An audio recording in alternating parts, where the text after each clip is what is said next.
கிளம்பி ஸ்கூலுக்கு வரப்போ ஒரு இடத்துல தண்ணி தேங்கி வருது. அதில் சைக்கிள் விட்டு வலிக்கு விட்டு அடிப்பட்டு. இப்பெல்லாம் மழை வந்தா கூட அதை சேமிக்கவும் தெரியல. அப்புறம் ஏரி குளம் குட்டை இப்படி எல்லா இடத்துலையும் ஒரே குப்பை. என்னன்னா வழி. இப்பெல்லாம் ஒவ்வொரு வீட்லயுமே மழை சேமிக்கிற தொட்டி இருக்கு. ஆனா அதெல்லாம் எப்படி இருக்கு? ஒரு குழாய் திறந்தோ இல்லாட்டி பைப் மூலமா வருது. இதுக்கு என்ன கண்டுபிடிச்சிருக்காங்க தெரியுமா? சென்சார் கண்டுபிடிச்சிருக்காங்க. அந்த சென்சார் என்ன பண்ணுதுன்னா மழை எங்கெல்லாம் பெய்யுதோ அதெல்லாம் சென்ஸ் பண்ணி நம்மளுக்கு வந்து மழை நீரை சேமிக்குது. நான் கூட ஒரு வீடியோவில் பார்த்தேன். ஒரு ரோபோட்டு அந்த குளத்துல இருக்க குப்பையெல்லாம் எடுத்துட்டு இருந்துச்சு.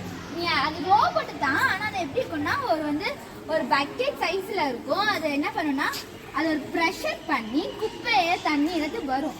ஆனால் அது குப்பையை மட்டும் எடுத்துட்டு தண்ணியை வெளியே அனுப்பிச்சிடும். இதுதான் நீ பார்த்த வீடியோன்னு நான் நினைக்கிறேன். இந்த ஸ்கூல் பிள்ளைங்க ஏன்டா புரிஞ்சாங்களோ டேப்பை திறந்துட்டு தண்ணியை வீணாக்கிட்டே இருக்காங்க. இதுக்கு என்னதான் இதுக்கு என்ன பண்றது? எனக்கு ஒரு ஐடியா. இதுக்கு வாட்டர் சேவ் சேலஞ்ச் பண்ணலாமா? அப்படின்னா என்ன அப்படின்னா இப்போ ஸ்கூல்ல ஒவ்வொரு பசங்களும் இருப்பாங்களா, அதில் தினசரியா யார் யாரெல்லாம் வாட்டரை சேவ் பண்றாங்களோ அவங்களுக்கு நம்ம ஒரு கிஃப்ட் கொடுப்போம்.